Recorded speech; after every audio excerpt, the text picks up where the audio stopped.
Guys, இந்த வீடியோவில் நம்ம என்ன பார்க்க போகிறோன்னா, ஒரு வெப்சைட் எப்படி டெவலப் பண்ணுறாங்க, அதை எப்படி யூஸ் பண்ணுறாங்கன்றதை பற்றி ஃபுல் டீட்டெயிலாக பார்க்கலாம் வாங்க.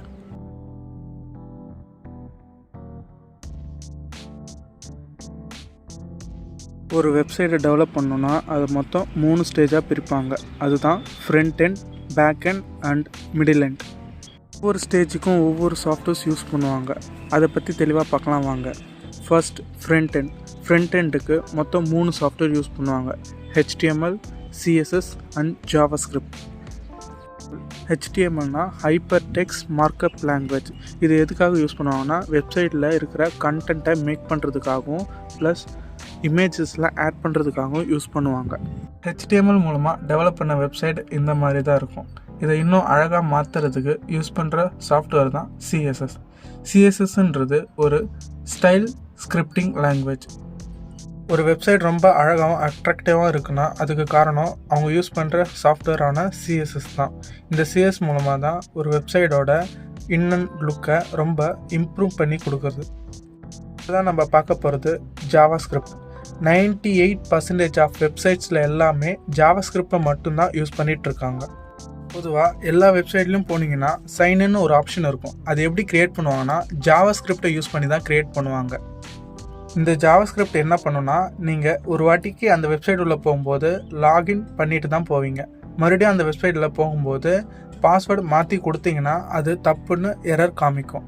இந்த ப்ராசஸை ரன் பண்ணுறதுக்கு யூஸ் பண்ணுறது தான் இந்த ஜாவாஸ்கிரிப்ட். ஒரு மனுஷன் மூளை மாதிரி இந்த வெப்சைட்டில் ஒர்க் பண்ணிகிட்ருக்கு. அந்த வெப்சைட்குள்ளே நீங்கள் போகணுன்னா அதுக்கு ஃபஸ்ட்டு லாகின் கரெக்டாக பண்ணியிருக்கணும். அந்த லாகின் ப்ராசஸ் கரெக்டாக முடிஞ்சால் தான் நீங்கள் அந்த வெப்சைட்குள்ளேயே போக முடியும். அந்த மாதிரி ப்ரோக்ராம் பண்ணுறதுக்காக யூஸ் பண்ணப்பட்ட சாஃப்ட்வேர் தான் இந்த ஜாவாஸ்கிரிப்ட்.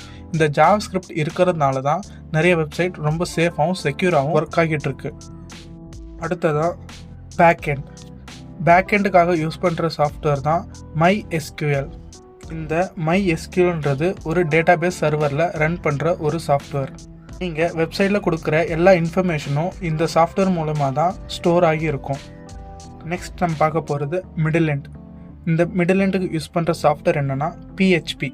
இந்த PHP எதுக்காக யூஸ் பண்ணுவாங்கன்னா, ஃப்ரண்ட் எண்டையும் பேக் எண்டையும் லிங்க் பண்ணுறதுக்கு யூஸ் பண்ணுற சாஃப்ட்வேர் தான் PHP.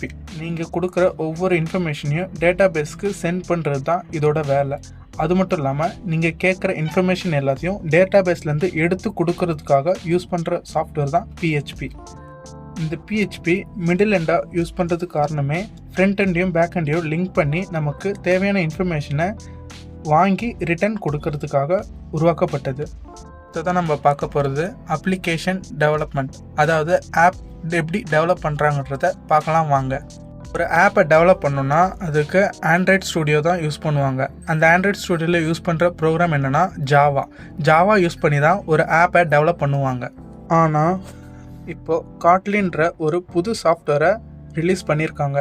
இந்த சாஃப்ட்வேர் மூலிமா நம்ம ஆண்ட்ராய்டு ஆப்ஸை ஈஸியாக டெவலப் பண்ண முடியும். காட்லின் மட்டும் இல்லாமல் நம்மளால் பைத்தான் ப்ரோக்ராம் மூலமாகவும் ஆப்பை டெவலப் பண்ண முடியும். பைத்தான் தான் இருக்கிறதுலே ரொம்ப ஈஸியான சாஃப்ட்வேர். இது யூஸ் பண்ணி தான் நிறைய ஆப்ஸை டெவலப் பண்ணியிருக்காங்க. இந்த மாதிரி சாஃப்ட்வேர்ஸை யூஸ் பண்ணி தான் பெரிய பெரிய IT கம்பெனிஸ் எல்லாம் அவங்களோட வெப்சைட்ஸ், ஆப்ஸ் எல்லாம் டெவலப் பண்ணிகிட்டு இருக்காங்க. இந்த வீடியோ யூஸ்ஃபுல்லாக இருந்துச்சுன்னா ஜஸ்ட் ஒரு லைக்ஸ் மட்டும் பண்ணுங்கள். தேங்க்யூ.